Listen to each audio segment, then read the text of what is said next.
Preview.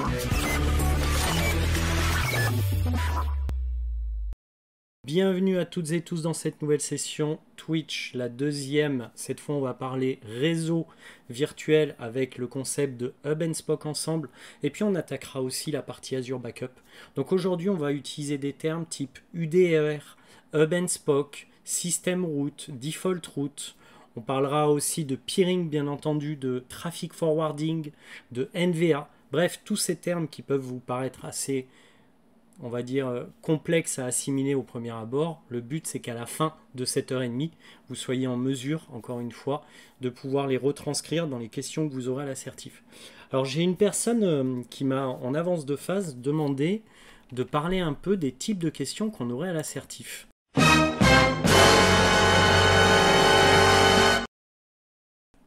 Et donc, avant d'attaquer le vif du sujet, c'est-à-dire le Hub and Spoke, le VNet to VNet, le VPN site à site, etc. On va parler un peu d'un petit logiciel qui va vous permettre de passer l'assertif. Et en fait, ce petit logiciel, vous pouvez vous-même y accéder depuis votre navigateur en tapant aka.ms/examdemo. Donc si vous tapez ça, et d'ailleurs je vais vous l'envoyer dans le chat, si vous tapez ça aka.ms/examdemo, regardez, on se retrouve sur un écran ici. Normalement, vous voyez tous mon écran. Et dans cet écran, vous allez pouvoir utiliser le système en live que vous aurez le jour de la certification. C'est-à-dire que le jour de la certification, Microsoft va vous demander d'installer un logiciel sur votre poste de travail, en particulier Windows, même si c'est compatible Macintosh, mais en particulier Windows. Donc si vous avez un poste de travail Microsoft, on vous demandera d'utiliser un petit logiciel qui va locker votre machine. Alors quand je dis locker, c'est quoi ? Concrètement, vous n'allez plus pouvoir discuter sur Teams, sur Skype éventuellement. Votre écran sera bloqué sur l'écran de l'assertif. Par exemple, vous ne pourrez pas lancer un navigateur pour rechercher, pour faire des recherches sur Internet. Tout sera locké. Et donc ce petit logiciel, Microsoft le met en démo à disposition dans le lien que je vous ai envoyé, aka.ms/examdemo. Donc ce petit logiciel, la première chose à savoir au début, c'est qu'il faut accepter les termes d'engagement, les termes de passage de l'assertif. Il y a 15 ans de ça, durant mes études à l'IUT, j'avais un copain qui s'appelait Romain pour le coup. Et Romain, il n'était pas très bon en anglais et on devait tous passer l'assertif Windows 2000. Et je vous jure que ce n'est pas une blague. Donc c'était il y a une quinzaine d'années, à peu près 15-17 ans. On devait passer durant nos études l'assertif Windows 2000. Et le jour où il a passé l'examen, il n'a pas trop bien compris ce qu'on lui demandait et il a mis non ici. Et en mettant non ici, en fait, ça a annulé son examen.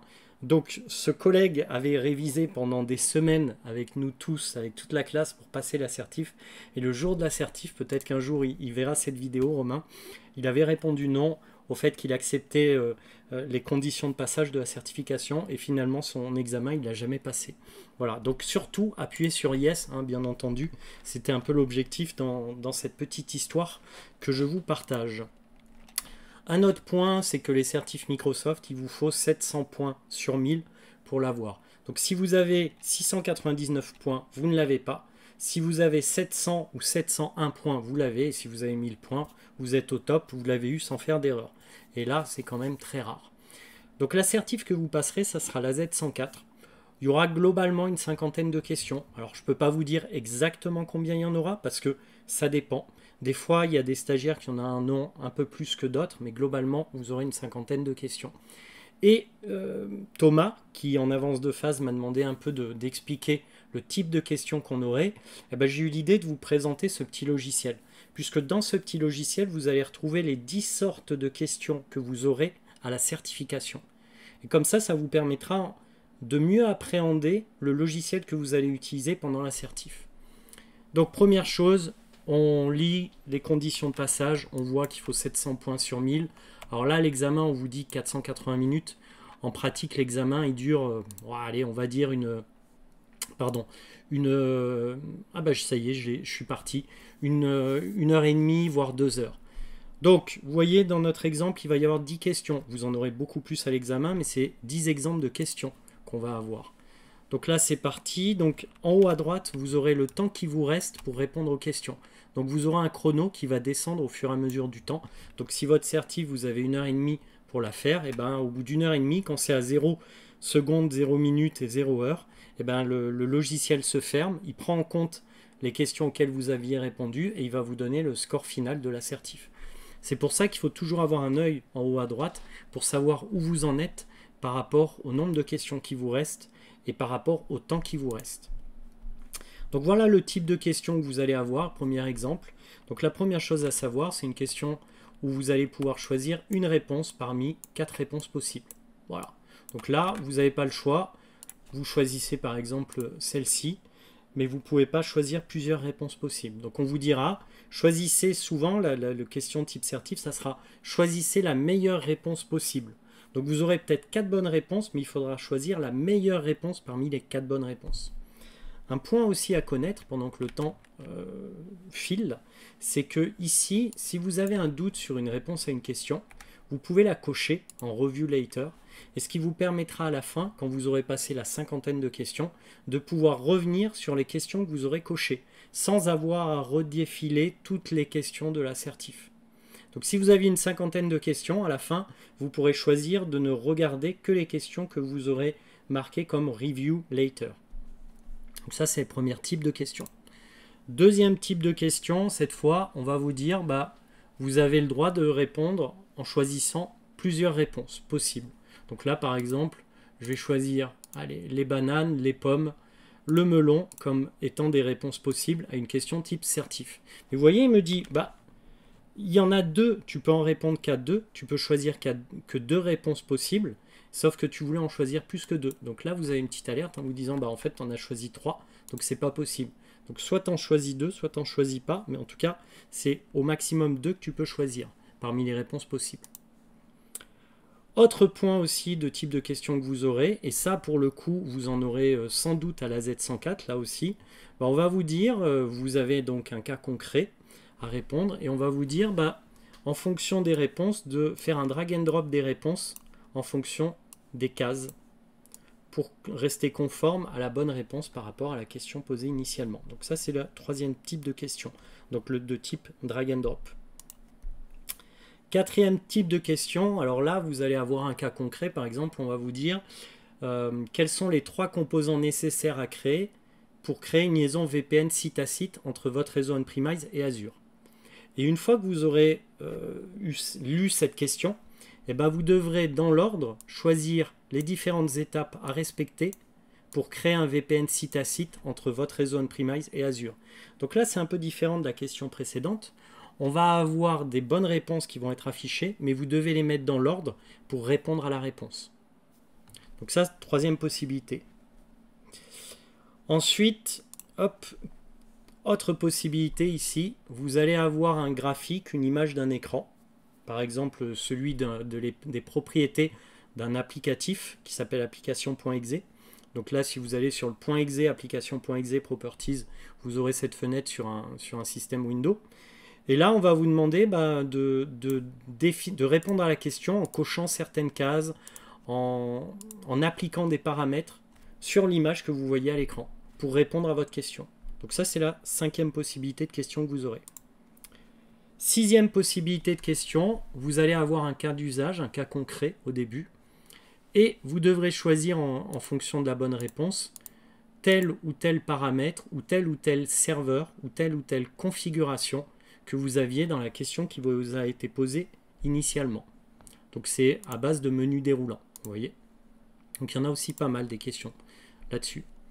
7e type de question, vous avez une image et on vous dit, voilà, on veut par exemple exécuter en tant qu'admin le RDP sur une machine, et avant on veut s'assurer que le protocole RDP est bien configuré en tant que service sur la machine distante.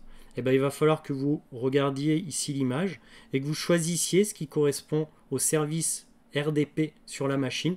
Par exemple, ça serait Remote Desktop Services dans notre cas, ce qui va vous permettre de bien répondre à la question. Donc de cliquer en fait sur l'image.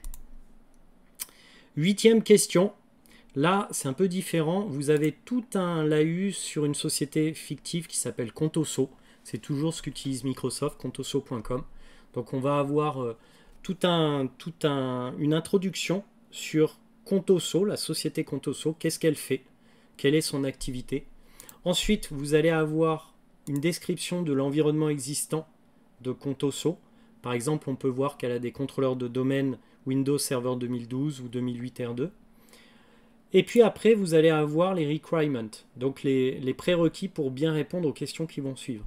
Par exemple, on va vous dire quelles sont les priorités business, quelles sont les priorités techniques. Et par rapport à ça, vous allez devoir répondre à la question. Et donc la question, elle va concerner tout ce que vous avez lu jusqu'à présent, c'est-à-dire les prérequis, l'existant de la société, qu'est-ce qu'elle fait dans son activité, et vous devrez choisir la bonne réponse parmi les plusieurs réponses possibles, comme vous le voyez.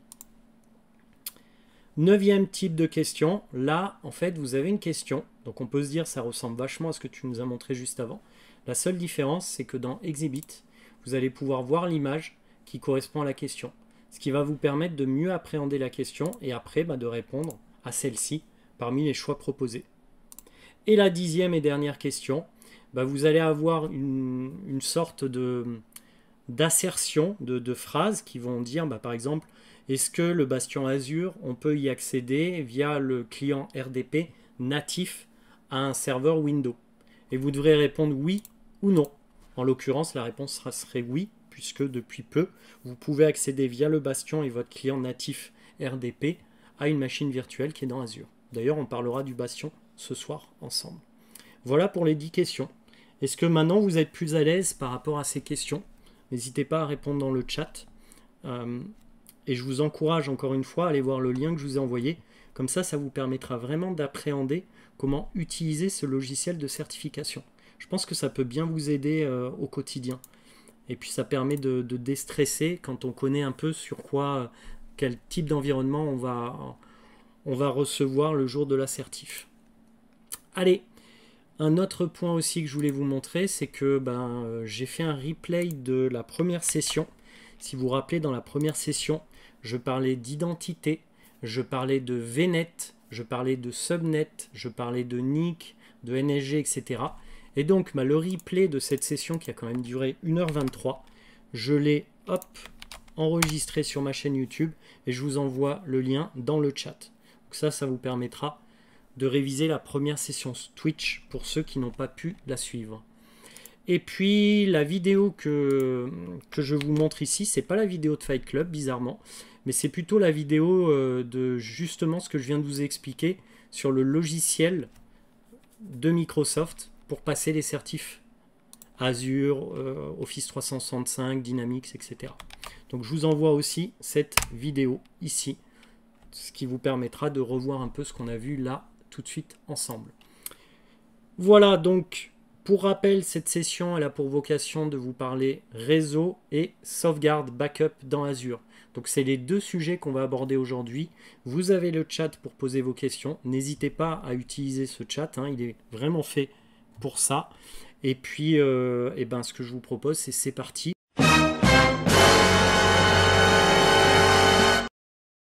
On va commencer par des dessins, des graphiques, puisque je trouve que c'est ce qu'il y a de plus clair pour bien appréhender tous les concepts liés à Microsoft. Donc ici, ceux qui étaient là la semaine dernière, vous vous rappelez peut-être, c'était mon beau dessin qui concernait ce qu'est un VNet. Un VNet, donc, c'est un espace d'adressage qui est compartimenté en subnet, pour rappel. Ce VNet, il est défini dans la RFC 1918, donc il peut être en 192.168, en 10.0, 172.16. Et souvent, je compare le VNet à une pizza.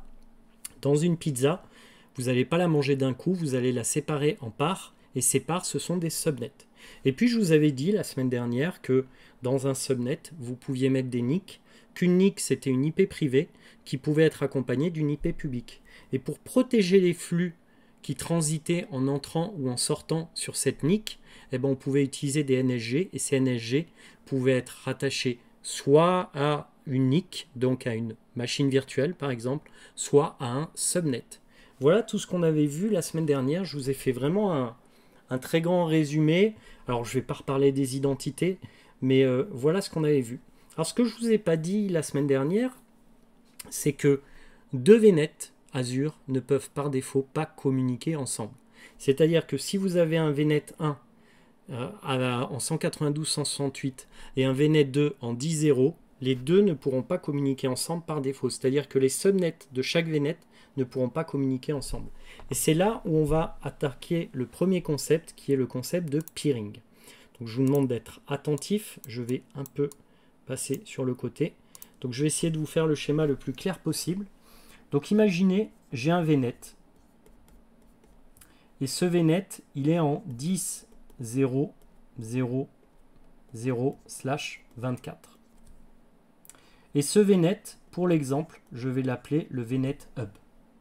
Donc j'ai un premier VNet avec un subnet que je vais appeler production. Et ce subnet, eh ben, on va dire qu'il prend l'intégralité du VNet. Donc il est en 10.0.0.0/24. Donc il est en /24, ce subnet. Si maintenant je crée un deuxième VNet, que je vais appeler Spock, et bien ce deuxième VNet, admettons pour l'exemple, je vais le créer en 192.168.0.0/24. Vous voyez. Donc il n'a pas le même espace d'adressage que le VNet Hub, on verra que c'est quand même important pour la suite. Et ce VNet Spock, je vais lui créer un subnet que je vais appeler Dev. Et lui aussi, son subnet, il va prendre l'intégralité du VNet. Et bien si vous vouliez faire communiquer le subnet production avec le subnet Dev, et ben par défaut, ça n'est pas possible dans Azure. Donc les subnets de différents VNet ne peuvent pas communiquer par défaut. Et je dis bien par défaut, vous l'avez compris, en fait c'est possible, mais pas sans avoir fait des actions dans Azure. Donc si demain je voulais, bien entendu, permettre la communication entre deux VNet, je vais avoir deux options à ma disposition. La première option qu'on va voir abondamment ce soir, c'est ce qu'on appelle le peering. On va voir que l'avantage du peering, en fait, il y en a plein d'avantages. Que ça soit son coût, sa simplicité de mise en œuvre. Mais première option, c'est le peering. Le peering va consister à raccorder deux VNet entre eux. Et en les raccordant entre eux, ces deux VNet, vous allez montrer à Azure qu'en fait, il n'y a qu'un seul VNet qui contient deux subnets. Donc par exemple, là j'ai un VNet Hub, un VNet Spock avec chacun un subnet. Si je raccordais ces deux VNet via le peering, et ben Azure virtuellement ne verrait qu'un seul VNet avec deux subnets, le subnet production et le subnet dev. Pour que ça fonctionne, il faut que les deux VNet aient un espace d'adressage différent. Moralité, si mon VNet Hub est en 10.0.0.0/24, alors mon VNet Spock doit être dans un autre espace d'adressage, 192.168, 172.16 ou un autre espace d'adressage de la RFC 19.18. Mais dans tous les cas de figure, ils ne peuvent pas avoir le même espace d'adressage. Donc ici, j'ai la première possibilité pour relier les deux VNet, le peering. Deuxième possibilité, qu'on verra aussi ce soir, c'est ce qu'on appelle le VNet to VNet. Donc dans le VNet to VNet, en gros, Azure va créer un VPN site à site entre deux VNet. Donc vous l'avez compris, on a le protocole IPsec qui va assurer le chiffrement qui transite entre les deux VNet. Enfin, les flux qui transitent entre les deux VNet seront chiffrés. Donc le VNet to VNet, c'est cher, c'est long à mettre en place. C'est pas forcément compliqué, mais en tout cas, c'est long à mettre en place. Et c'est une technologie qui date. Donc très souvent en entreprise, vous verrez ce qu'on appelle du peering. Donc si maintenant, on va descendre un peu le schéma, on va parler vraiment du peering dans un premier temps. Et après, je vous ferai une démo comme d'habitude, etc. Donc vous inquiétez pas. Donc le peering, le premier avantage, c'est que c'est hyper facile à mettre en place. Franchement, faire du peering entre deux VNet, ça prend 2 minutes. Donc c'est hyper simple, hyper facile. Deuxième chose avec le peering, c'est que ça ne coûte pas très cher. En gros, Microsoft va vous facturer la bande passante entre les deux VNet. Mais vu le coût d'une bande passante entre deux VNet, surtout s'ils sont dans la même région, vous allez voir que c'est pas prohibitif. Donc le peering, c'est quand même quelque chose de simple à mettre en œuvre, pas cher. Et le peering, lui, et ça vous en aurez besoin pour l'assertif de toutes ces infos, il va jouer sur plein de tableaux. Par exemple, si mon premier VNet est en France Centre, et ben vous allez pouvoir créer un deuxième VNet en North Europe et les peerer tous les deux. Moralité, le peering, il est multi-région. Donc soit le peering est entre deux VNet de la même région et on appelle ça un peering régional, puisque les deux VNet appartiennent par exemple à France Centre. Soit le peering est entre deux régions différentes d'Azure, et donc le peering dans ces cas-là peut être global. Il concerne deux VNet qui sont dans deux régions différentes. Le peering, il peut être multi-abonnement. Multi-subscription en anglais. Donc ça c'est important. Le peering peut être multi-abonnement, ce qui veut dire quoi? Ça veut dire que si votre entreprise a deux abonnements différents avec deux VNet différents, elle va pouvoir raccorder les VNet de ces deux abonnements. Donc ça n'a pas d'importance pour Azure. Et ce qui est important, et ce qui est peut-être même le plus intéressant, c'est que le peering, il est multi-tenant. Alors qu'est-ce que ça veut dire multi-tenant? Ça veut dire que un tenant, on l'a vu la semaine dernière, ça représente les identités d'un client. Moralité, s'il y a deux tenants, ça veut dire qu'on a deux clients différents. Et donc si le peering gère le multi-tenant, ça veut dire quoi? Ça veut dire que vous allez pouvoir relier deux VNet de deux clients différents. Alors bien entendu, pour faire ça, il faut avoir un compte qui est autorisé dans les deux tenants. Enfin, il y a plein de manips à faire, mais sachez que techniquement c'est possible. Donc ce qui va permettre à deux clients de communiquer. Donc ça devient quand même assez puissant. Donc ça c'est pour le peering. Est-ce que vous avez des questions particulières sur le peering avant que je vous attaque la démo? Pas de questions? Et bien si pas de questions, on attaque la démo.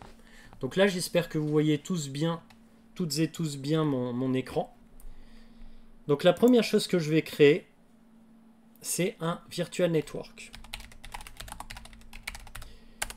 Le peering n'est pas chiffré et pour le peering global, la bande passante. Alors Rachid, il y a deux questions dans le chat. Donc le peering n'est pas chiffré. Alors le peering utilise le protocole MACsec. Et donc concrètement, il vous permet quand les flux traversent les équipements Microsoft de chiffrer ces flux. Et pour le peering global, la bande passante, la bande passante est un peu plus chère quand les VNet sont dans deux régions différentes. Tu as tout à fait raison par rapport à ta question. Mais le coût n'est pas, encore une fois, n'est pas prohibitif. Donc ici, la première chose que je vais créer dans le portail Azure, c'est un réseau virtuel. Donc dans mon schéma, je vais essayer d'être conforme à mon schéma. J'ai créé un réseau virtuel qui s'appelle VNet Hub. Et je vous ai dit que je l'avais créé dans mon schéma en France Centre. Et donc ici, l'espace d'adressage, je vous ai dit que c'était du 10.0.0/24. Et je vous ai dit que le subnet s'appelait production. Donc comme ça, je vais vraiment créer l'infrastructure que je suis en train de vous dessiner. Donc ça, c'est le premier VNet que je crée. Le VNet Hub en 10.0.0/24 avec un subnet qui prend l'intégralité du VNet et qui s'appelle production. Pendant qu'il crée mon VNet, je vais créer le second VNet. Donc vous voyez, hop ici, je crée un deuxième VNet. Et ce VNet, je vais l'appeler Spock. Je vais le créer en North Europe, comme sur mon schéma. Comme ça, on est vraiment dans la même logique que mon schéma. Et ce VNet Spock, il est en 192.168.0.0/24. Et le subnet, je vais l'appeler Dev, comme dans le schéma. Et il est en 192.168.0.0/24. Voilà, donc j'ai mes deux VNet, un en 10.0, l'autre en 192.168, et les deux sont dans deux régions différentes. Alors j'aurais pu les mettre dans deux abonnements différents, mais vous verrez que en termes de configuration, ça ne change pas grand-chose. En multi-tenant, c'est un peu plus intéressant, parce qu'il faut se connecter aux deux tenants. Mais aujourd'hui, je vais vous faire la démo entre du multi-abonnement. Donc là, j'ai mon VNet Spock, vous le voyez, il est créé. Et si je vais dans mon groupe de ressources, je vais retrouver mon VNet Hub qui est ici. Et ce que je vais faire, c'est que je vais créer un peering entre mon VNet Hub et mon VNet Spock. Donc je vais les relier tous les deux. Et donc dans ces cas-là, je vais aller dans Peering en bas à gauche sur mon VNet et je vais faire un Add. Et là, on a une interface qui est assez intéressante puisqu'en fait, elle vous permet de créer le peering dans les deux sens. De VNet Hub vers VNet Spock, de VNet Spock vers VNet Hub. Donc, je crée le premier peering de VNet Hub vers VNet Spock. Vous voyez ? Le peering doit toujours être dans les deux sens. On ne peut pas créer un peering d'un seul côté. Soit il est des deux côtés, des deux parties, soit il est d'aucune des deux parties. Donc pour que fonctionne un peering, rappelez-vous, il faut que le peering soit fait dans les deux sens. Du hub vers le Spock, du Spock vers le hub. Et ici, alors il y a une première case qui m'intéresse, c'est le Traffic to Remote Virtual Network. Donc cette case, elle doit être toujours activée pour permettre, je vous ai dit que les flux devaient passer dans les deux sens. Et si vous bloquez un des deux sens, le peering ne pourra pas se faire. Donc par défaut, elle est toujours à Allow. Le fait de pouvoir transférer, enfin que le trafic transite entre mon VNet Hub vers mon VNet Spock. La deuxième case à cocher, elle, c'est ce qu'on appelle le Traffic Forwarded. C'est ici. Alors ça, c'est intéressant, surtout pour une logique de Hub and Spock. Le principe du Traffic Forwarded, il est simple. Ici, j'ai un VNet Hub qui est raccordé à un VNet Spock. Imaginez que ce même VNet Hub serait raccordé à un autre VNet Spock, un deuxième. Donc si on reprend mon schéma sur la tablette, je vais avoir ici, dans mon schéma, un VNet, un troisième VNet au final, qui va s'appeler VNet Spock 2, qui va être en 172.16. 00/24. Et je vais pirer le VNet Spock à mon VNet Hub. Donc en gros, si je résume, j'ai un VNet Hub qui est piré avec VNet Spock 2 et qui est piré avec VNet Spock. Si tout le monde voit ma tablette. Et concrètement, le Traffic Forwarded, qu'est-ce qu'il va faire ? Le Traffic Forwarded, quand vous l'activez sur le hub, il permet au hub, quand il reçoit un flux qui ne lui est pas destiné, mais qui est destiné à un VNet avec qui il est piré, de le laisser passer. Donc le Traffic Forwarded permet à VNet Hub, s'il reçoit un flux de VNet Spock à destination de VNet Spock 2, de le laisser passer. C'est ça le Traffic Forwarded. Donc ça va permettre quoi concrètement ?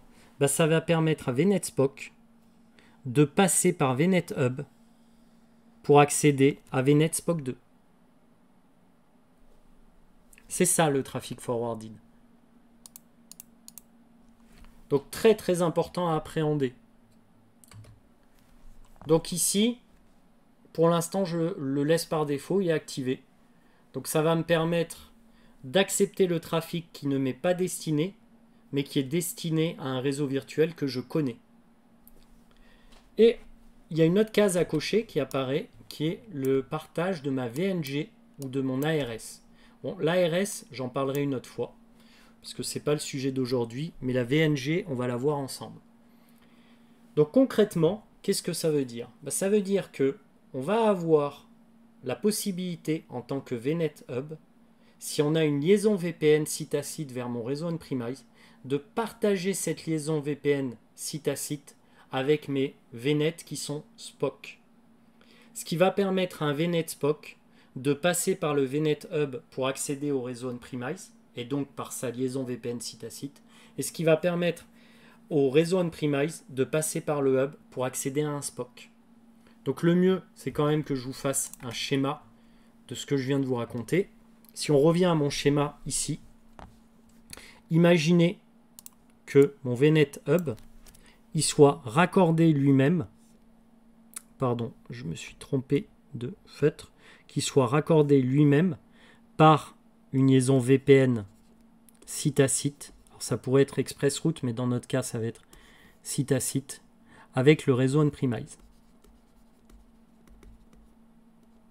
Et bien, la petite case Traffic Forwarded, elle va permettre au réseau on-premise de passer par le hub pour accéder à un Spock,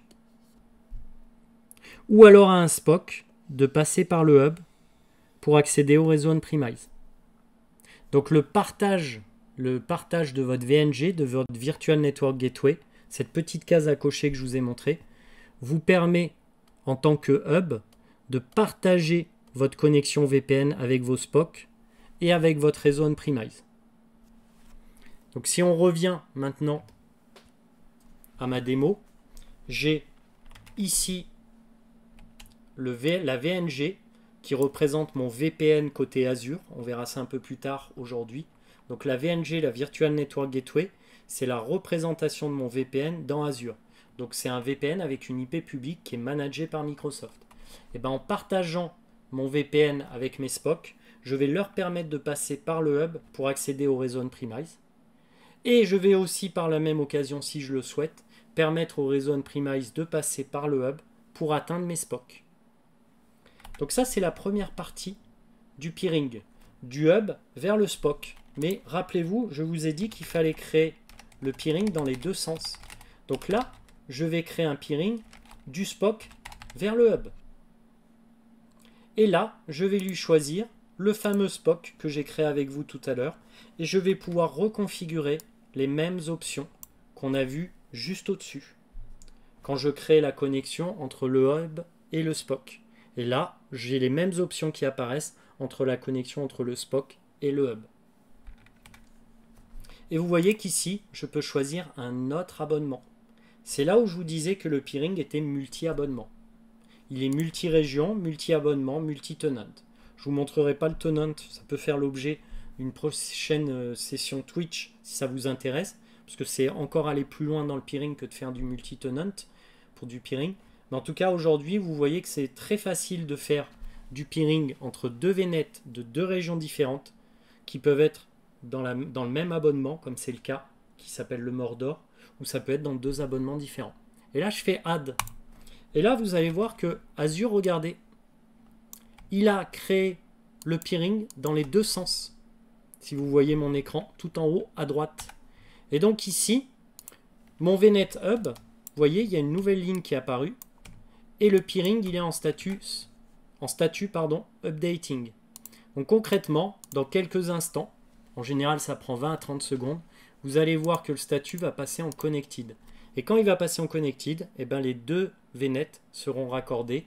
Et donc les subnets de chacun des VNet pourront communiquer entre eux. Ce qui veut dire que si je crée une VM dans le hub et si je crée une autre VM dans le SPOC, si je fais un ping entre les deux, ça marchera. Ça marchera grâce au peering. Et là, vous voyez, ça a marché, la démo, puisque maintenant, je suis en statut connected. Donc, si je fais un ping entre deux VM qui sont chacun dans le hub et dans le SPOC, elles vont pouvoir communiquer entre elles. Est-ce que vous avez des questions par rapport à tout ça? On a déjà vu pas mal de concepts là. En une bonne demi-heure, on a bien avancé. Est-ce que ça va? Est-ce que vous pouvez me répondre dans le chat si ça va, si c'est clair pour tout le monde? Vous êtes une quinzaine à suivre la session. Le principe de Hub and Spock, est-ce que c'est bon pour tout le monde? Ouais, impec pour Frédéric. Si comme Rachid, vous avez des questions, il ne faut pas hésiter à les poser. Ok. Donc Rachid, Frédéric, on est bon. Et Grégor aussi. Donc là, on a vu qu'on a raccordé deux VNet de deux régions différentes, mais du même abonnement, le Mordor. Si j'avais voulu créer un peering avec deux VNet de deux régions de deux abonnements, et ben au moment de créer le peering, il aurait fallu juste là que je choisisse l'autre abonnement. Donc ça aurait été très simple là aussi. Sauf que là, je vous vends un peu du rêve, pour être transparent avec vous. Alors pourquoi je vous vends du rêve? Parce que je vous vends du rêve en ayant créé un peering entre deux VNet. En fait, quand vous créez un peering entre deux VNet, vous n'avez rien à faire à part ce que je vous ai montré. C'est-à-dire tout laisser par défaut et choisir les VNet. Et si vous faites ça, le peering va fonctionner. Sauf que dans la vraie vie, le Hub and Spock, il est un peu plus complexe que ce que je viens de vous expliquer, messieurs, dames.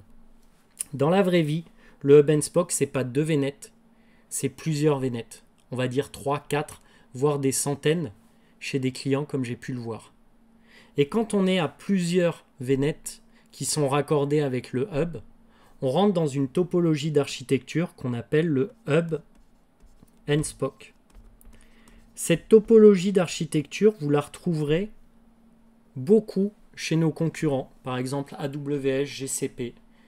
C'est un réseau avec un point central dans l'étoile, et ce point central, avec toutes les branches de l'étoile, sont raccordées à des spokes. Donc le point central de mon étoile, si je devais résumer, imaginez j'ai une étoile comme ça, regardez comme elle est belle mon étoile. Au milieu, j'ai le hub, et chaque extrémité de mon étoile, ce sont des spokes. Donc ça, c'est le hub and spoke, concrètement. Et le hub and spoke nécessite un hub et des spokes. Et le hub and spoke, lui, c'est une topologie réseau que vous allez souvent retrouver en entreprise, très très souvent. Et vous allez avoir pas mal de questions à l'assertif. Rappelez-vous que 30% des questions à peu près que vous aurez à l'assertif concerneront les aspects réseau. Donc concrètement, ce qu'on est en train de voir en ce moment, vous aurez pas mal de questions dessus à l'assertif sur le hub and spoke. Alors le hub and spoke, c'est quoi? C'est le fait d'avoir un hub qui va contenir tout ce qu'on appelle les services partagés. Donc dans le hub, qu'est-ce que je vais retrouver? Je vais retrouver, hop, au niveau du hub, les contrôleurs de domaine, par exemple. Je vais retrouver peut-être mes load balancers. Je vais retrouver mon firewall. Je vais retrouver mon bastion. Et donc tous les services partagés que vous n'avez pas besoin de redéployer dans les différents SPOC vont se retrouver dans le hub. Donc le hub, il est très important, puisque concrètement, c'est votre DSI. C'est là où vous allez avoir tous vos services critiques. Et dans les SPOC, vous allez retrouver quoi? D'abord, un SPOC, vous l'avez compris, c'est un VNet. Et donc dans un SPOC, vous allez retrouver par exemple un environnement, dev, prod. Donc vous allez créer un VNet avec plein de subnets qui va correspondre à l'environnement dev ou à l'environnement de prod. Donc ça, c'est typiquement ce que vous allez avoir dans une topologie de type hub and spoke. Donc un SPOC, ça peut être un environnement, mais un SPOC, ça peut être aussi un VNet qui est hébergé chez un tiers. Imaginez que votre entreprise, elle travaille avec une société pour tout ce qui est gestion de notes de frais. Et que cette société partenaire, elle vous vend un logiciel de gestion de notes de frais qui est hébergé dans Azure. Vous voudrez peut-être que vos propres utilisateurs accèdent à ce logiciel de notes de frais directement via une IP privée. Et bien là, typiquement, le peering prend tout son sens. Vous allez peerer votre hub avec un SPOC qui contient l'infrastructure de gestion de notes de frais proposée par la société partenaire. Donc le peering, c'est pour peerer des environnements d'applicatifs qui sont hébergés dans Azure, en prod, en pré-prod, qui sont représentés par des SPOC. Et puis ça peut être aussi peerer un VNet distant d'un partenaire, d'une autre société, pour pouvoir travailler avec elle et pour pouvoir exploiter le logiciel, par exemple, qu'elle nous met à disposition en mode pass. Donc le peering, c'est la jonction de deux VNet entre eux. Le hub and spoke, c'est une topologie d'architecture qui va déjà, en tant que client, vous permettre de faire des économies. Alors pourquoi vous allez faire des économies? Tout simplement parce que dans une topologie hub and spoke, tous les services partagés, vous allez les mettre dans le hub. Et vous allez, grâce au peering, partager ces services qui sont dans le hub entre vos SPOC. Si vous ne faisiez pas ça, si par exemple dans le SPOC dev, qui est en haut à droite de votre écran, vous aviez besoin d'authentification Active Directory, vos contrôleurs de domaine, vous auriez dû les déployer dans le SPOC. Et ce qui veut dire que vos contrôleurs de domaine seraient déployés dans les différents SPOC qui ont besoin d'accéder à l'Active Directory. Alors que quand on est dans une topologie hub and spoke, vous déployez vos contrôleurs de domaine dans le hub, et une fois qu'ils sont déployés dans le hub, ils vont pouvoir communiquer avec tous les SPOC en fonction des paramètres que vous avez mis dans le peering. Sauf que le hub and spoke, c'est bien, ça marche super bien, on va souvent le voir chez les clients, mais concrètement, est-ce que avec ce que je vous ai montré jusqu'à présent, on peut le déployer? Je vous dis tout de suite non. Là, le hub and spoke, ça nécessite plusieurs VNet. Pas 2 VNet, mais au moins 3. Et quand vous allez avoir du hub and spoke, vous allez avoir une logique de peering qui est un peu plus complexe que celle qu'on a vue jusqu'à présent. Donc la première chose à savoir, c'est que le Hub and Spoke, pour fonctionner, il a besoin d'autres services Azure que le peering. Alors il a besoin du peering, mais il a besoin aussi de ce qu'on appelle des UDR. Donc une UDR, c'est une User Defined Route. En fait, c'est une table de routage statique que vous allez appliquer à des subnets. Donc premièrement, premier composant, le Hub and Spoke, il a besoin d'UDR. On verra pourquoi juste un peu plus loin. Deuxième chose, le Hub and Spoke, il a besoin de la fonctionnalité de Traffic Forwarded qu'on a vu dans le peering, la petite option que je vous ai montrée.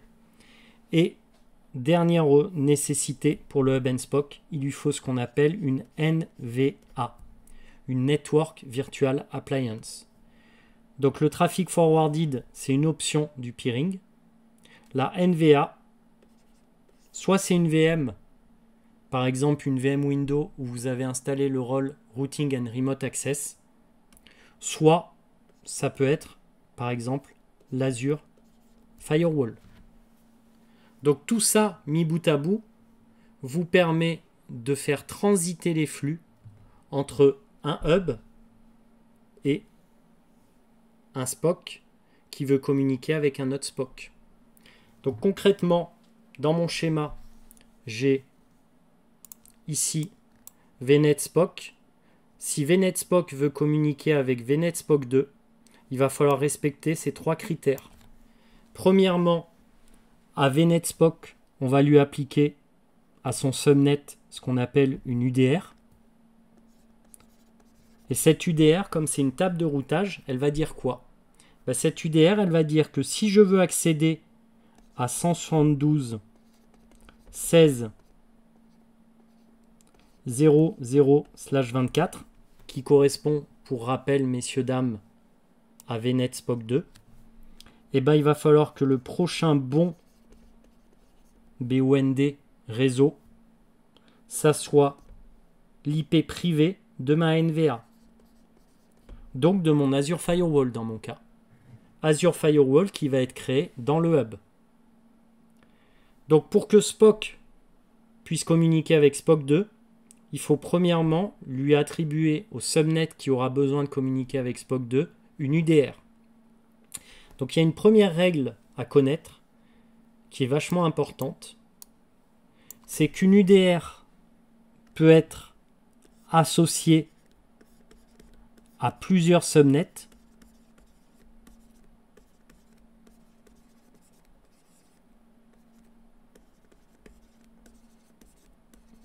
mais un subnet ne peut recevoir qu'une UDR à la fois.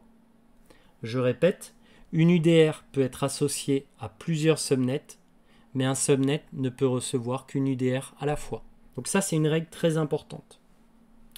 Le VNet Spoke du client, alors j'ai une question de Rachid, je la lis comme ça. Le VNet Spoke du client est dans Azure? Oui, Rachid. Il faut que le VNet Spoke du client soit dans Azure tout le temps. Là, on parle vraiment d'une infra Azure, Rachid. On n'est pas sur du cloud hybride avec de l'AWS ou du GCP. Le Hub and Spoke que j'explique ici, c'est que pour une infra à base de VNet Azure. Donc c'est important. Donc je reviens à mon sujet. Une UDR peut être appliquée à plusieurs subnets, mais un subnet ne peut recevoir qu'une UDR à la fois.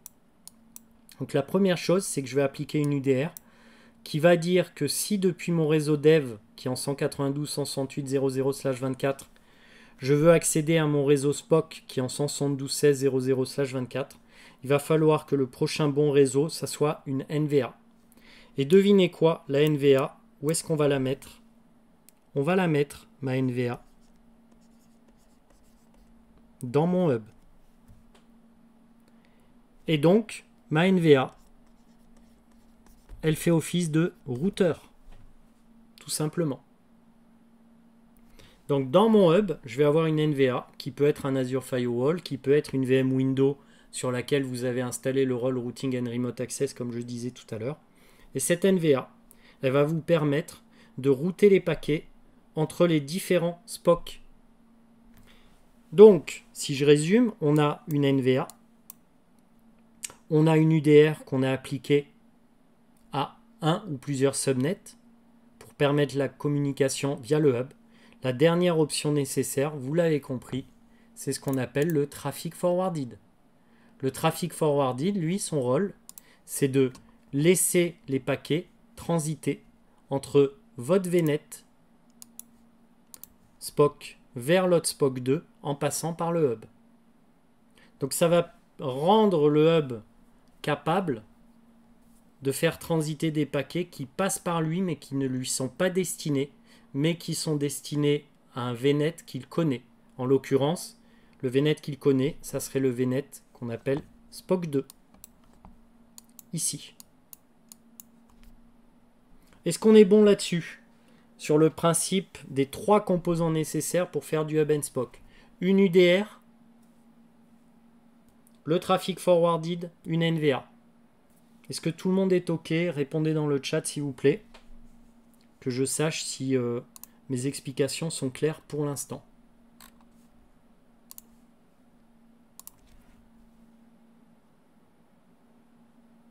OK pour Grégor. Impec pour Fred.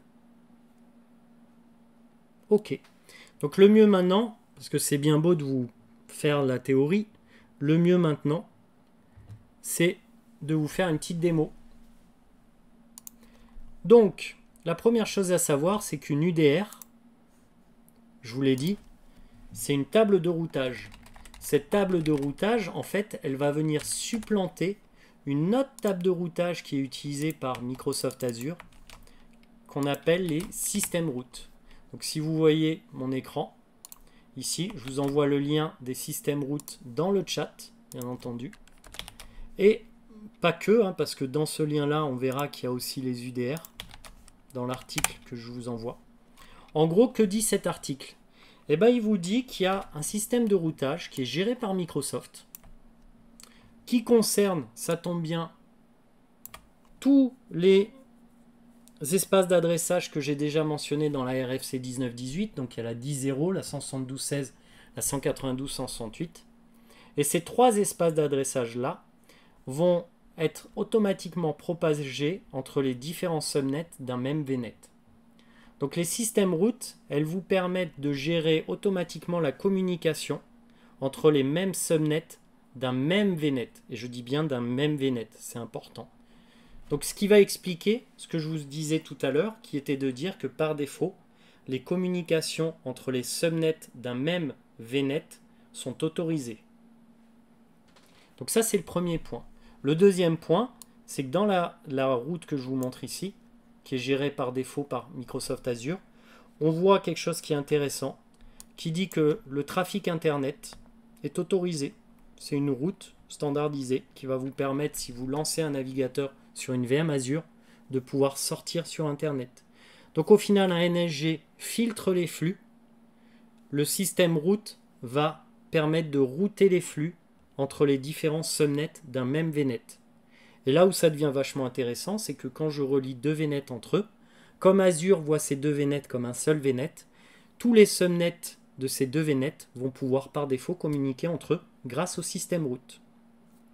Le truc avec les systèmes route, c'est que ça peut être très vite supplanté par 2 services additionnels proposés par Azure. Donc le premier service que vous allez pouvoir utiliser et que je vous ai déjà expliqué, c'est ce qu'on appelle les UDR. Donc ça, c'est les UDR, c'est une table de routage statique qui va toujours être prioritaire. Donc elle, c'est priorité 1 par rapport au système route. Et deuxièmement, ce qu'il faut savoir, c'est que dans Azure, on utilise le protocole BGP, Border Gateway Protocol, qui vous permet de propager des routes dynamiquement. Et si le protocole BGP dit le contraire d'une système route, alors c'est le protocole BGP qui prend le pas sur les chemins par défaut qui sont définis dans la système route.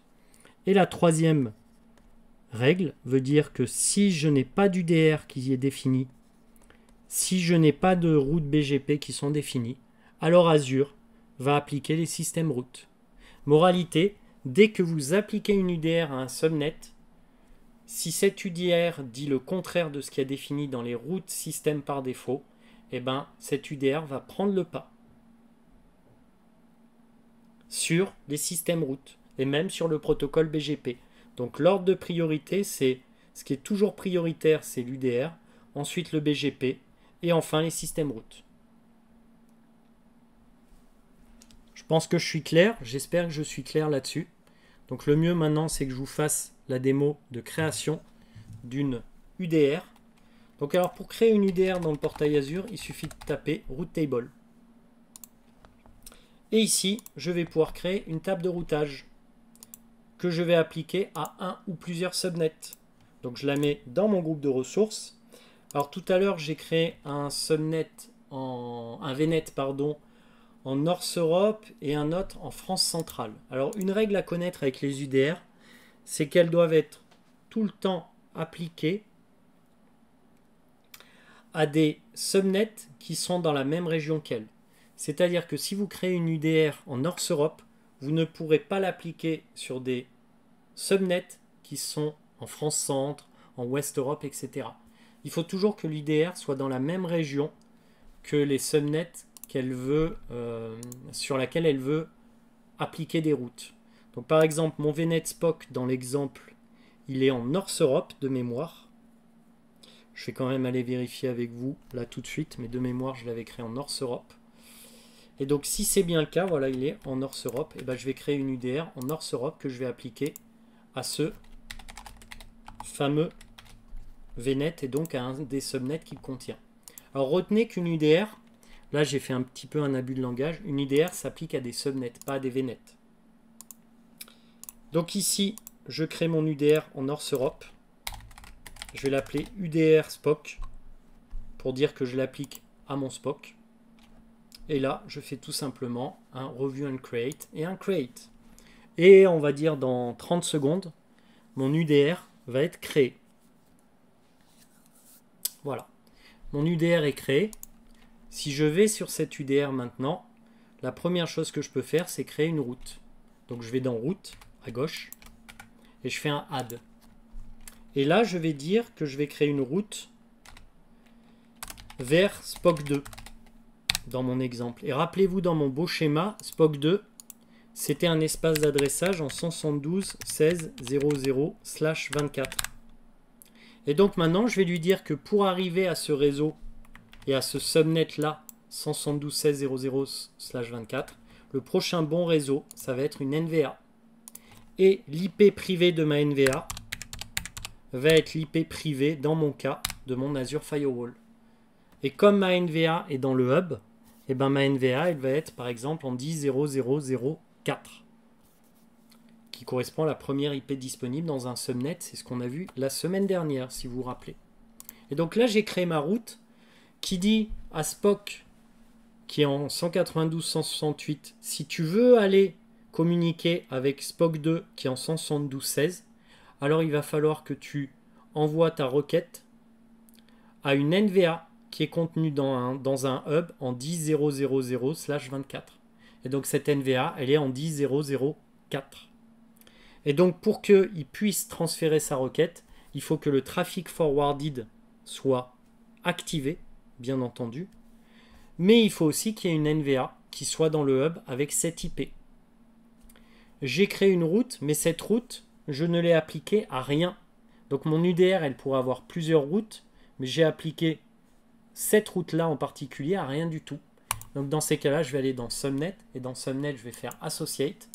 Et là, regardez, je retrouve mon fameux Subnet Dev, qui est dans mon VNet SPOC, qui va recevoir cette route.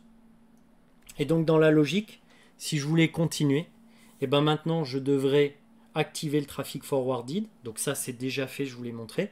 Il faudrait que je crée un troisième VNet qui s'appelle VNet SPOC 2, que je pirerai avec VNet Hub. Ben, à la limite, c'est ce que je vais faire avec vous. Donc là, je vais dans Virtual Network, je crée un troisième VNet. Et d'ailleurs, tiens, pour l'exemple, je vais le mettre un peu ailleurs. Je vais le mettre dans, voilà, ce groupe de ressources et dans cet abonnement. Comme ça, vous allez voir le peering interabonnement. Vous allez voir qu'il n'y a rien qui change.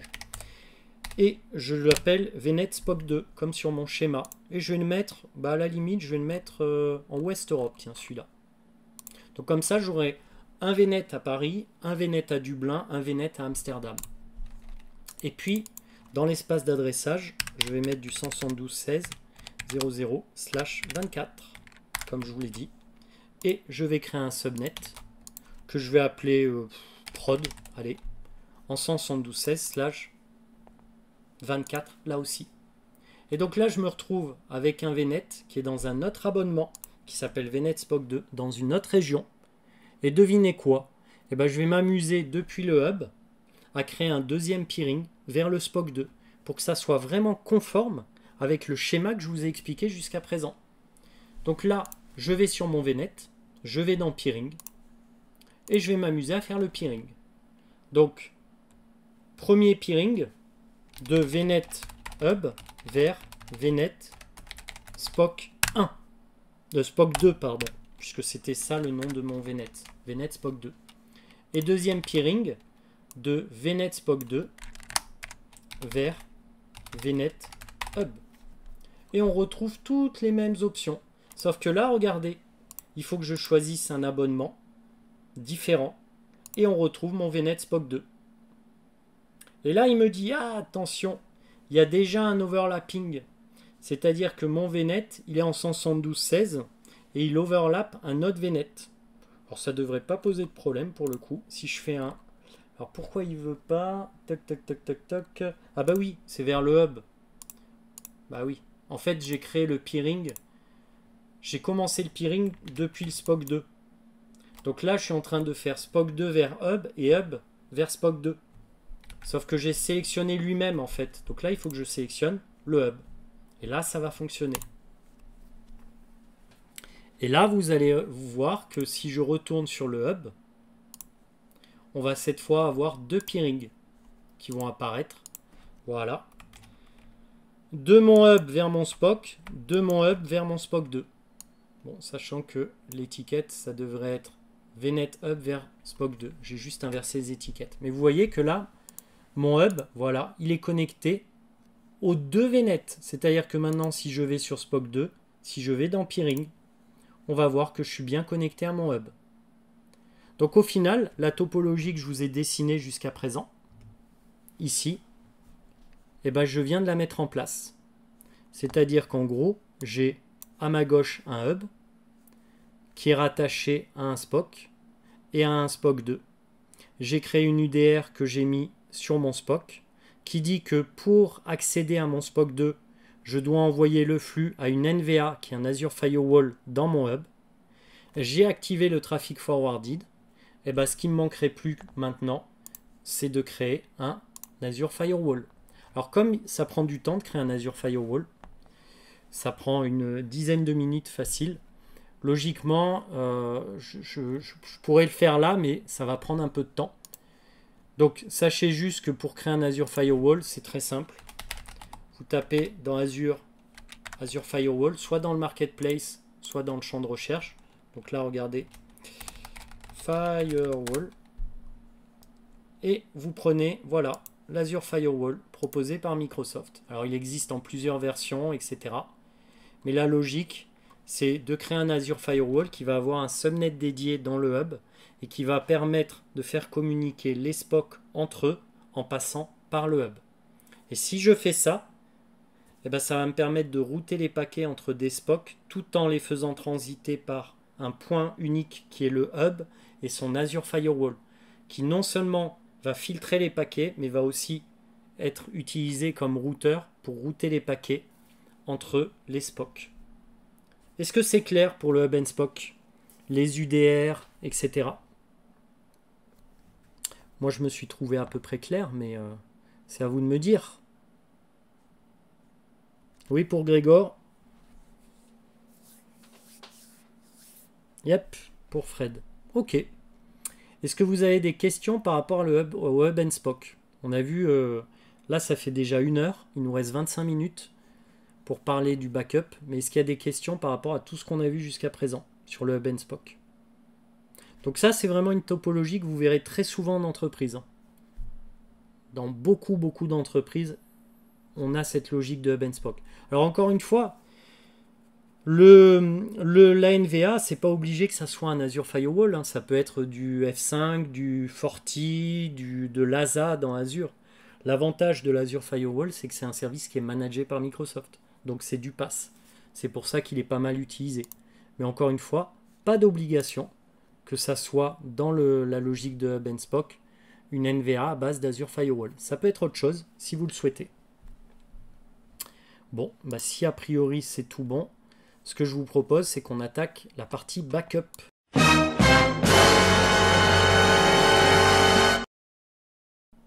Et ben c'est parti pour cette fois le backup.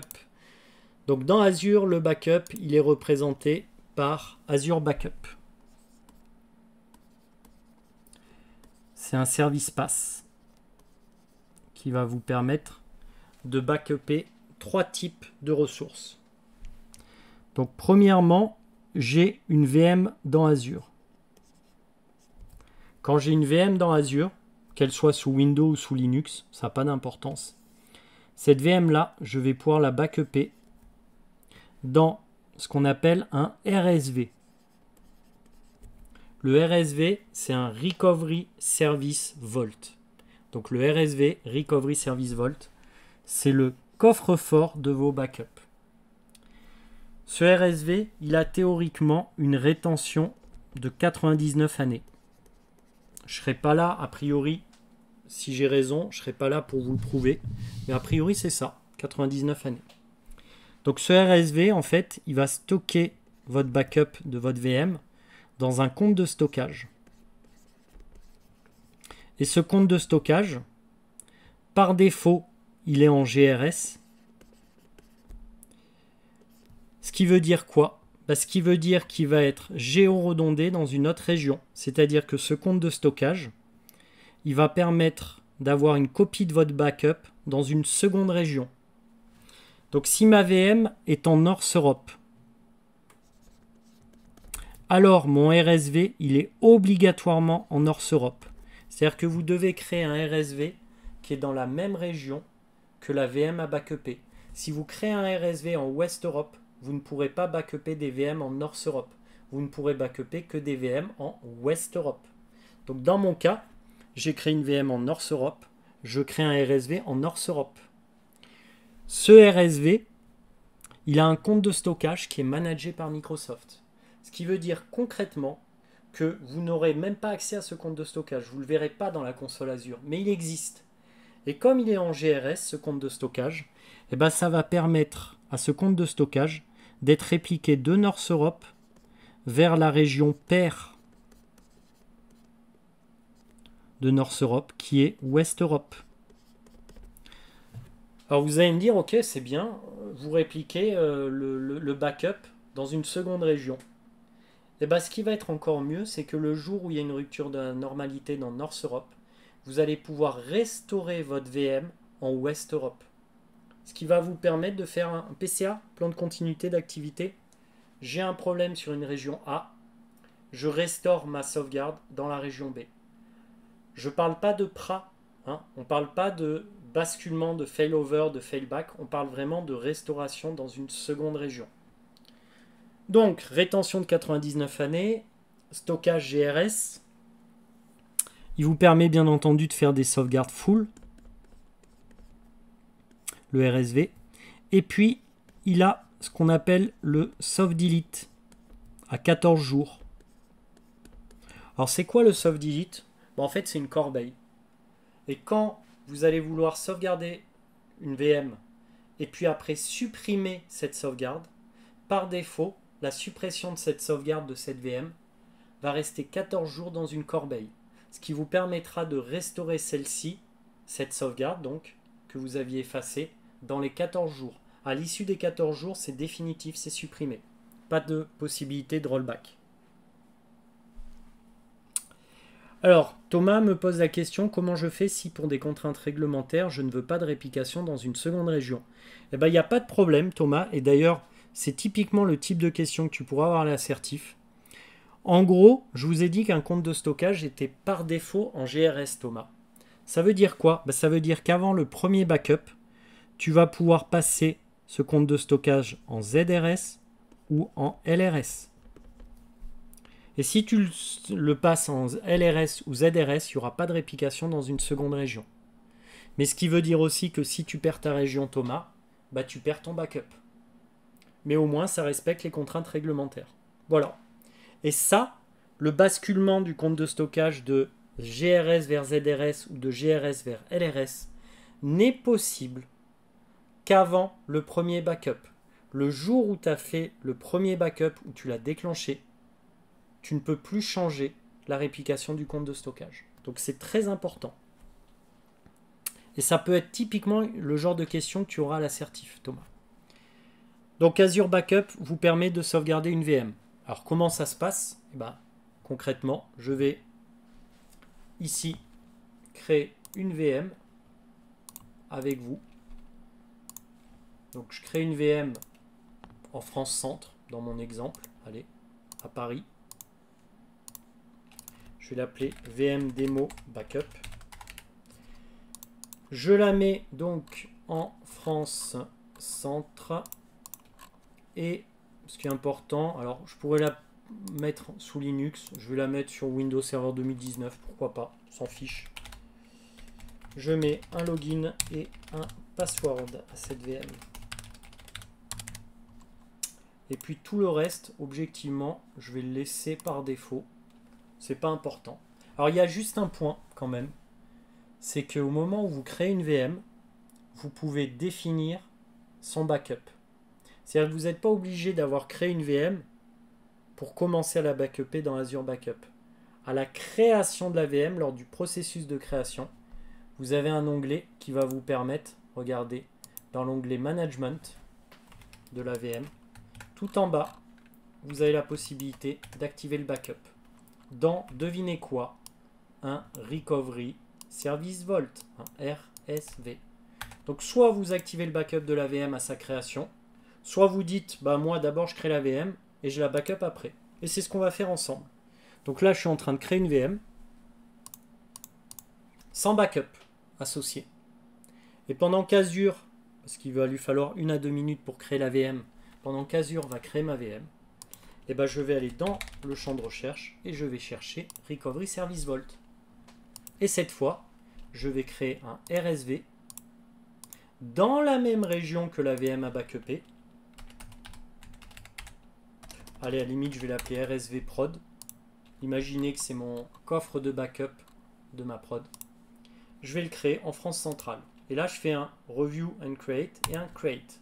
Et là, hop, regardez ce qu'il me dit Azure. Il me dit, attention, ton compte de stockage, il est en GRS. Mais tu vas pouvoir le passer, si tu veux, en ZRS ou en LRS pour la petite histoire.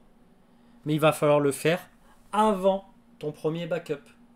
Et regardez, il vous parle du soft delete dont je vous ai parlé tout à l'heure, messieurs, dames, qui vous permet d'avoir une corbeille.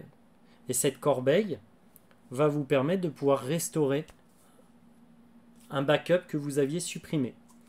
Alors, il y a MapCloud qui me pose une question.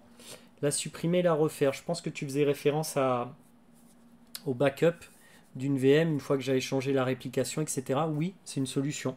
Mais ça veut dire que si tu supprimes ton backup, bah, potentiellement, si tu as un problème pendant le laps de temps où tu le recrées, tu ne pourras pas restaurer ta VM. Mais oui, tu as raison, c'est une solution. Donc là, il a créé ma VM et a priori, il a créé mon RSV. Et ben, on va aller le voir, ce RSV. Donc la première chose, c'est qu'on va aller dans Backup. Ici ou ici. Donc dans Backup, dans cet onglet Backup, on va pouvoir voir les VM qui sont backupées et suivant quel type de réplication. Et ici, dans Backup, eh ben en fait, on va répondre à des questions. Et la première question, c'est où est-ce que vos workloads sont à backuper? Et ben moi, mes workloads, ils peuvent être soit dans Azure, soit sur de l'Azure Stack, qu'on ne verra pas ensemble aujourd'hui, soit sur du réseau on-premise, parce qu'on verra que grâce à un RSV, vous allez pouvoir externaliser votre sauvegarde on-premise dans Azure. Ce qui va nous intéresser, nous, c'est que c'est une VM Azure que je veux backuper. Et là, à ce moment-là, il va me dire, bah ok, mais il va falloir que tu crées une stratégie de backup. Cette stratégie de backup, elle va vous permettre de définir des rétentions par semaine, par mois, par année. de votre VM et une fréquence de backup, par exemple journalière comme c'est le cas, ou ça peut être de l'hebdomadaire. Ici on va rester à 2 backups avec 2 snapshots par jour et ça commence à 8 h du matin. C'est vraiment du par défaut, c'est juste pour vous montrer la logique qu'il y a derrière. Et là, regardez, si j'ai bien fait mon travail, je vais retrouver ma fameuse VM Demo Backup. Et pourquoi je la retrouve? Pourquoi je peux la sélectionner en faisant Add? Bah, tout simplement parce qu'elle est dans la même région que le RSV à backuper. Donc si ma VM est en France Centre, mon RSV doit être en France Centre pour pouvoir la backuper. Donc moi je la sélectionne. Et petite option très intéressante ici, vous ne pouvez backuper si vous le souhaitez que l'OS de la VM, ce qui va exclure les disques de données. Donc là, vous voyez, je vous ai montré comment lancer le backup d'une VM Azure. Très simplement. Sauf que je vous ai dit au début de mon explication qu'il y avait 3 manières de backuper dans Azure.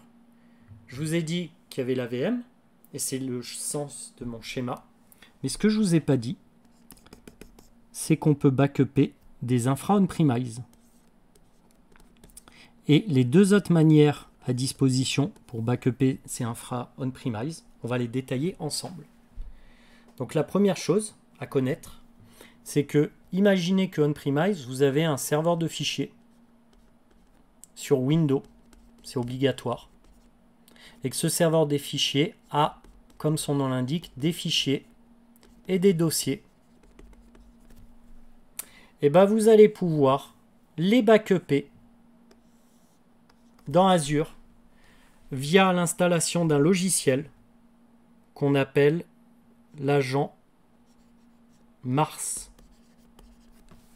Donc l'agent Mars, messieurs, dames, va vous permettre de backuper vos serveurs de fichiers qui sont sous Windows de manière externalisée dans un RSV. Donc en l'installant, vous allez sélectionner les fichiers à backuper et Azure va se charger d'externaliser le backup dans un RSV qui est dans Azure.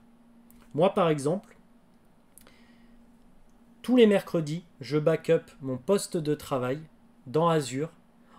Pourquoi? Parce que j'ai un poste de travail Windows et j'ai installé sur mon poste de travail Windows l'agent Azure Backup.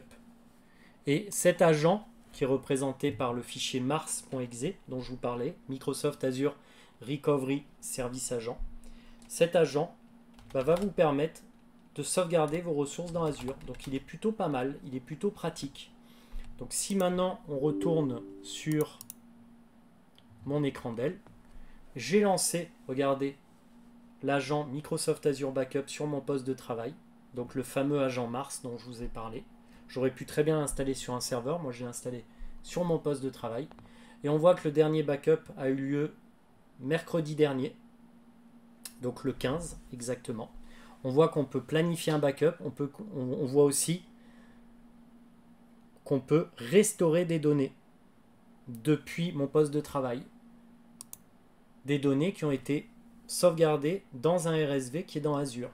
Et un point aussi, c'est que si je vais dans Action et que je vais dans Change Properties, ce qui peut être pas mal aussi, c'est le throttling. C'est-à-dire que vous allez pouvoir limiter la bande passante que peut utiliser l'agent Mars sur votre poste de travail pour faire un backup de vos fichiers et dossiers les plus importants à sauvegarder. Donc vous voyez, c'est plutôt pratique. Et ce qui est intéressant, c'est que, peut-être vous savez cette règle qui est connue dans Azure, tout ce que vous envoyez vers Azure est gratuit en termes de flux réseau. C'est-à-dire que tout mon backup externalisé, toute la bande passante que je vais utiliser pour envoyer mes données dans mon RSV ne vont pas être facturés par Microsoft. En fait, Microsoft vous facture la bande passante en sortie d'Azure au-dessus des 5 premiers gigaoctets.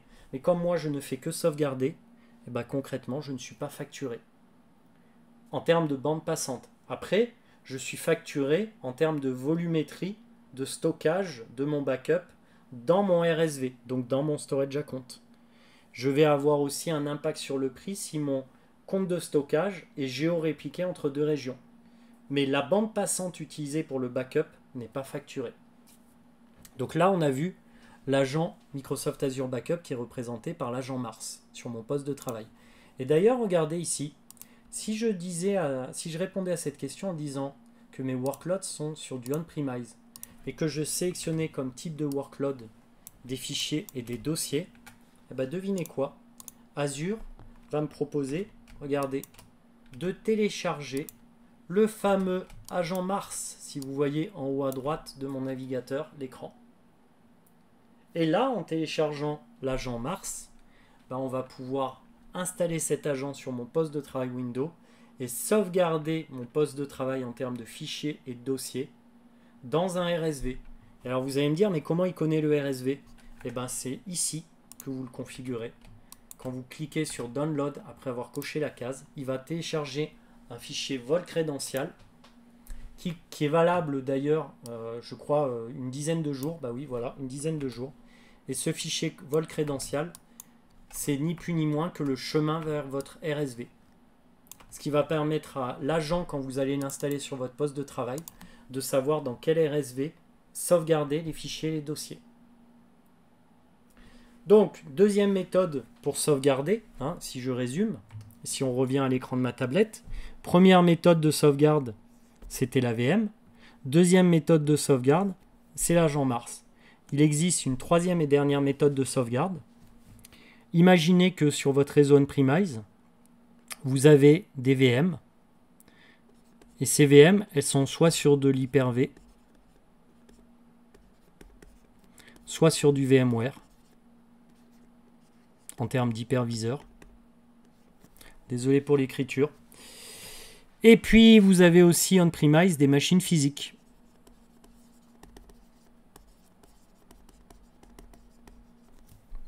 Et si vous vouliez sauvegarder tout ça dans Azure, eh bien, ce que vous propose Microsoft, c'est d'installer une VM dans votre réseau on-premise. Cette VM, on l'appelle ABS. Vous savez, comme l'ABS sur les véhicules, c'est vachement facile à retenir. Donc ABS, de mémoire, c'est Azure Backup Server. Donc vous installez une VM on-premise avec le logiciel ABS. C'est la troisième méthode. Et ce logiciel, cette VM, va déployer un agent sur vos machines physiques ou virtuelles. Et cet agent, devinez quoi, va permettre de backuper vos machines physiques ou virtuelles sur la VM ABS et d'externaliser ce backup dans le RSV. Et ça, c'est la troisième méthode proposée par Microsoft. Alors bien entendu, vous pouvez très bien sauvegarder avec du Vim, avec du NetBackup, et d'ailleurs ces services-là sont proposés dans Azure. Mais l'avantage d'Azure Backup, au travers de ces trois méthodes, c'est que c'est un service PaaS. Donc vous ne managez pas de VM. Tout est géré au niveau de Microsoft dans le RSV. Et donc si on retourne maintenant sur mon RSV, je vous ai montré comment backuper une VM, je vous ai montré comment backuper un poste de travail qui pourrait être un serveur. Et bien devinez quoi, les workloads, ils sont on-premise, mais cette fois, c'est des machines virtuelles. Ça peut être aussi, comme vous le voyez, des produits Microsoft type SQL, SharePoint, Exchange, ou même du bare metal. Donc admettons que moi j'ai des VM, Hyper-V et VMware à sauvegarder. Et bien là, je fais préparer infrastructure. Et là, regardez, il me propose de télécharger le logiciel pour l'installer sur un serveur on-premise. Et ce logiciel, c'est le fameux logiciel ABS, Azure Backup Server. Facile comme moyen mémotechnique à retenir. Et il nécessite ce logiciel, alors de mémoire, c'est du 2016 au minimum, voilà. Il faut du Windows Server 2016 ou 2019. Et de mémoire aussi, il doit faire 4 gigas. Le fichier d'install, c'est ça. Vous avez 4 gigaoctets de fichiers d'install à downloader pour pouvoir externaliser votre backup via la VM ABS dans Azure. Est-ce que c'est clair au niveau des trois méthodes pour utiliser Azure Backup? Donc on l'a vu, la première méthode, ça va être j'ai une VM Azure, je crée un RSV et je sauvegarde cette VM dès lors que le RSV est dans la même région que la VM. Deuxième méthode, j'installe l'agent Mars, mais qui ne fonctionne que sur du Windows pour sauvegarder des fichiers et des dossiers. Troisième méthode, j'ai des VM on-premise. Je vais externaliser leur backup dans Azure. je crée un RSV, j'installe le serveur ABS et je fais une sauvegarde externalisée. Un dernier point que je voulais voir avec vous, avant qu'on clôture cette session. Tout à l'heure, je vous ai parlé dans le RSV, je vous ai dit qu'il y avait le soft delete à disposition. Et bien, si on va sur mon RSV, là vous voyez, je suis sur le RSV. Si on va dans Properties sur mon RSV, tout en bas, je vais avoir des options ici. Et par exemple, dans Backup Configuration, première chose, vous allez pouvoir ici changer la redondance du compte de stockage. Donc ici, vous allez pouvoir par exemple choisir du LRS. Pourquoi je peux choisir du LRS? Parce que je n'ai pas encore commencé à backuper une VM. Mais si j'avais backupé une VM, ça serait grisé ici. Et là, vous voyez, si j'enable le Cross Region Restore, je vais pouvoir restaurer ma VM dans la région paire de France centrale ou de North Europe. Donc dans mon cas, c'était peut-être North Europe, donc ça serait West Europe. Et je vous ai parlé donc du soft delete, la fameuse corbeille. Et ben en fait, c'est dans les security settings que vous allez pouvoir le désactiver. Et si je le désactive, je vais recevoir un email. Dans les 5-10 minutes, je vais recevoir un email de Microsoft qui me dit attention, vous avez désactivé la corbeille sur votre RSV. Est-ce qu'il y a une méthode pour backuper un Synology, Flox? Alors oui, il y a une méthode et tu fais bien de poser cette question parce que figure-toi que j'en ai fait une vidéo de cette méthode. Si tu vas voir ma chaîne YouTube, si tu vas, je vais t'envoyer le lien vers la vidéo. J'ai fait une vidéo justement sur le backup d'un Synology dans Azure. Alors c'est une vidéo qui a quelques mois déjà. Je vais essayer de te trouver ça. Tu me laisses 2 petites secondes. Hop, hop, hop, hop, hop, hop, hop. Voilà, c'est celle-là de vidéo. Donc regarde. Tu as cette vidéo qui te permet d'externaliser le backup de ton Synology dans Azure. Et ça marche très très bien. Je t'envoie le lien dans le chat, Flox. Comme ça, tu auras tout à disposition. Voilà. Écoutez, pour moi, c'est bon. Je pense avoir été clair. J'espère en tout cas vous avoir transmis le maximum d'informations sur ce qu'était le Hub and Spoke. Ces 3 composants obligatoires, le traffic forwarded, les UDR et une NVA qui est dans le Hub. Et puis on a parlé d'Azure Backup ensemble aujourd'hui. On a parlé de backuper une VM Azure, sauvegarder des VM on-premise au travers d'un serveur ABS, ou externaliser une sauvegarde de fichiers et de dossiers dans Azure dans un RSV au travers de l'agent Mars. Donc j'espère que ça vous a plu. Je vais replanifier une session, peut-être la semaine prochaine. On parlera d'autres sujets parce que j'ai pas pu tout traiter ce soir. C'est passé trop vite le temps. J'espère que vous avez pris du plaisir dans cette vidéo. Et si vous pouvez, je vous demanderai, je vous envoie le lien dans le chat, de répondre à un questionnaire d'enquête pour que moi je puisse m'améliorer pour les prochaines sessions. Donc vous allez voir, il y a 2 questions seulement. La première question c'est qu'est-ce que vous avez pensé entre 1 et 5 étoiles de cette session? Et la deuxième question qui est ouverte c'est concrètement qu'est-ce que je peux faire pour améliorer cette session? Donc regardez, je vous affiche le questionnaire, il est là. Donc prenez le temps d'y répondre à ce questionnaire parce que moi ça m'aide, ça va m'aider. Donc hop, je vous l'affiche sur mon écran d'El. Ici. Prenez le temps de répondre à ce questionnaire. Ça me permettra, moi, d'avoir un feedback anonyme de votre part sur cette session. Et puis, je vous dis bonne soirée. Et puis, à bientôt. Salut! Preview.